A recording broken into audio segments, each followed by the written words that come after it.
Saudara-saudara yang terkasih, para pencinta hati kudus Yesus, Vivat Cor Jesu, per cor Maria.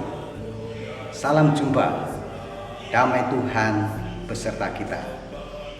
Saudara-saudara yang terkasih, para pencinta hati kudus Yesus, bulan Juni adalah bulan hati kudus Yesus.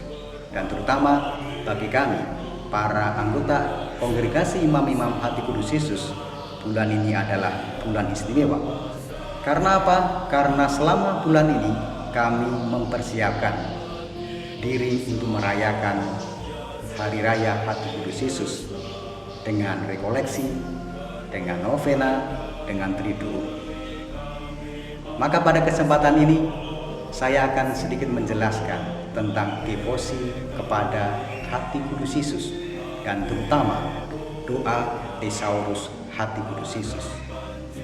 Yang mungkin bagi banyak orang doa ini masih asing, karena memang doa ini baru dibuat sekitar 5 tahun yang lalu, dan baru tahun 2018 bulan Januari doa ini mulai dicetak lalu bisa digunakan oleh seluruh umat yang sebelumnya hanya digunakan intern di komunitas postulat ofisial.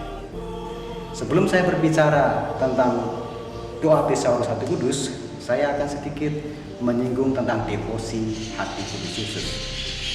Devosi-devosi yang ada dalam gereja muncul karena ada kerinduan dalam hati umat untuk mengenal, untuk mendalami kasih Allah. Maka devosi Hati Kudus Yesus adalah salah satu dari sekian devosi untuk mengenal kasih Allah yang sungguh-sungguh luar biasa dalam hidup kita. Devosi Hati Kudus Yesus memang menjadi sangat populer ketika Yesus menampakkan diri kepada Santa Margarita Maria.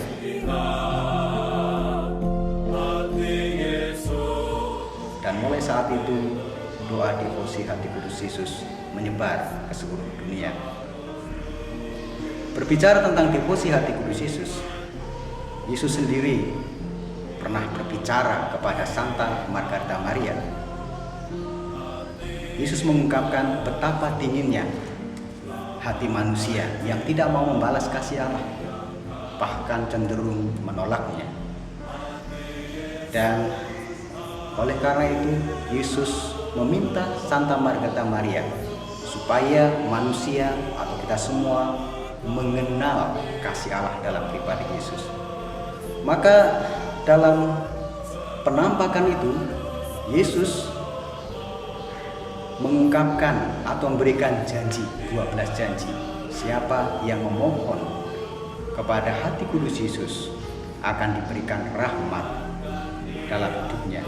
Dan salah satu bunyi dari 12 janji itu adalah bahwa orang akan dilindungi dalam hidupnya dan terutama ketika ajal menjemputnya.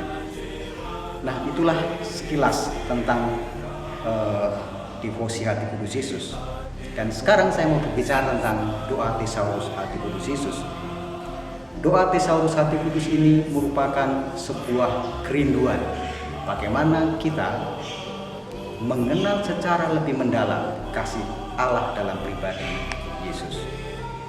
Doa Thesaurus Hati Kudus Yesus, kalau kita melihat kata Thesaurus itu berasal dari kata Yunani Thesauros, artinya tempat, gudang untuk menyimpan sesuatu, barang yang berharga.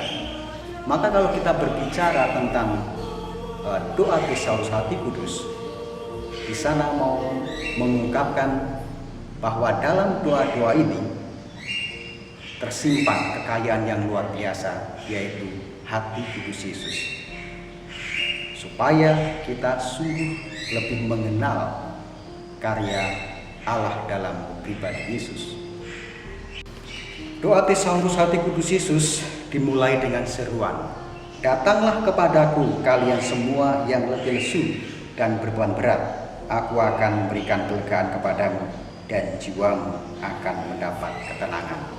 Ini adalah undangan Yesus, dan kita semua orang yang dalam perjuangan hidup kita banyak mengalami suka dan duka, kadang mengalami hidup yang berbeban berat.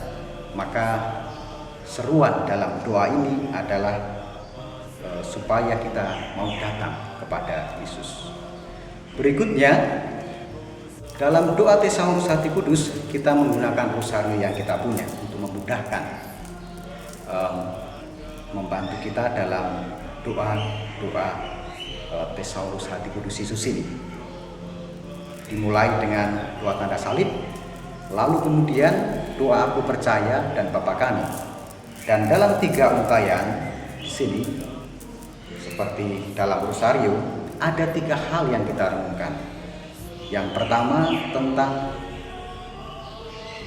penjelmaan Yesus atau inkarnasi, kemudian penderitaan atau salib Kristus, dan Ekaristi. Inilah 3 tanda kasih Allah yang luar biasa, yang sungguh-sungguh diwujudkan oleh Allah demi kasihnya kepada manusia. Maka Pater Dihon, Pater pendiri SCY, itu merenungkan 3 hal ini.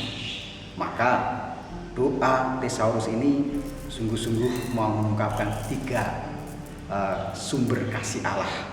Saya ulangi, yang pertama adalah inkarnasi, yang kedua adalah salib, dan yang ketiga adalah Ekaristi. 3 hal ini kalau saudara-saudari para pencinta hati kudus masuk ke gereja, di sana sebenarnya akan melihatnya. Yang pertama, ketika kita melihat patung Bunda Maria, biasanya patung Bunda Maria itu ada juga yang menggendong Yesus, itu menjadi simbol yang sangat jelas inkarnasi. Yang kedua, ketika kita melihat salib, salib adalah puncak karya keselamatan Allah seperti digambarkan dalam Injil Yohanes. Dan yang ketiga adalah Ekaristi. Allah senantiasa hadir dalam hidup kita, menemani perjuangan hidup kita. Dan ini adalah tanda kasih Allah dalam pribadi Yesus yang mau hadir dalam kehidupan kita. Kemudian tentang permenungan-permenungan Tesaurus Hati Kudus Yesus. Di sana ada 5 permenungan Tesaurus Hati Kudus, yang dimana kelima permenungan ini merupakan peristiwa-peristiwa yang dialami oleh Yesus sendiri. Yang pertama adalah Epiphanium. Dalam Ibrani 10:9 di sana dikatakan, dan kemudian katanya, sungguh aku datang melakukan kehendak-Mu. Yesus sungguh-sungguh taat kepada Bapa, tetapi juga karena cinta kepada manusia. Oleh karena itu, Yesus rela mengosongkan dirinya, datang ke dunia dan menyelamatkan manusia. Setelah kita merenungkan satu peristiwa, lalu di sana disambung dengan doa, hati Yesus yang pantas disembah, berilah kami rahmat-Mu supaya hidup kami menjadi kurban sejati. Jadikanlah hati kami seperti hati-Mu yang setia pada kehendak Bapa dan hidup penuh cinta kepada sesama. Kuatkanlah iman kami untuk selalu bergembira memikul salib dan mengorbankan diri sebagai persembahan yang hidup, kudus, dan berkenan kepadamu. Dan dilanjutkan dengan manik-manik. 10 manik-manik ini kita doakan, ya hati Yesus, karena lambung-Mu yang terbuka, kasihanilah dan curahkanlah rahmat keselamatan-Mu bagi kami dan seluruh dunia.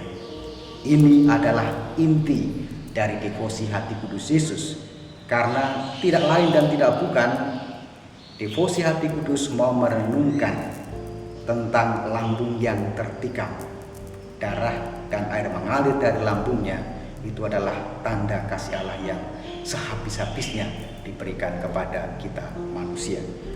Kemudian peristiwa atau permenungan yang kedua adalah Ecce Ancilla, aku ini hamba Tuhan. Saudara-saudara para pencinta hati kudus Yesus, kita juga meneladan Bunda Maria.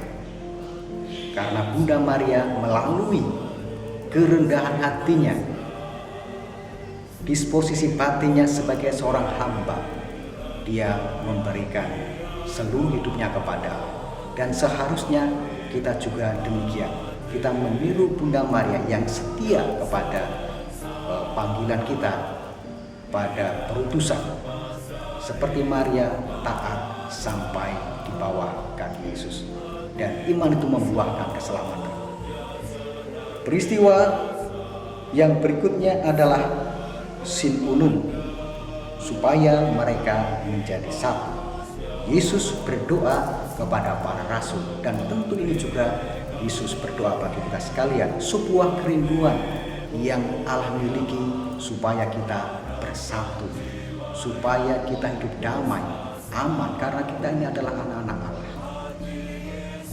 Kemudian berikutnya adalah peristiwa yang keempat, consumatum est.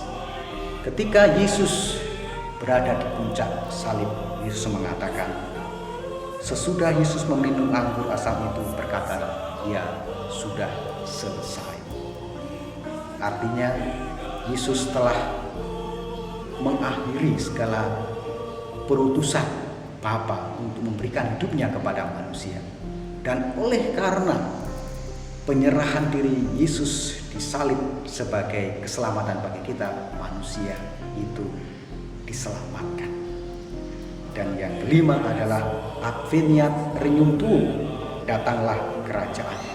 Seperti Yesus juga mengajarkan kepada kita sekalian supaya kita mohon kepada Allah mendatangkan kerajaan Allah di dunia ini.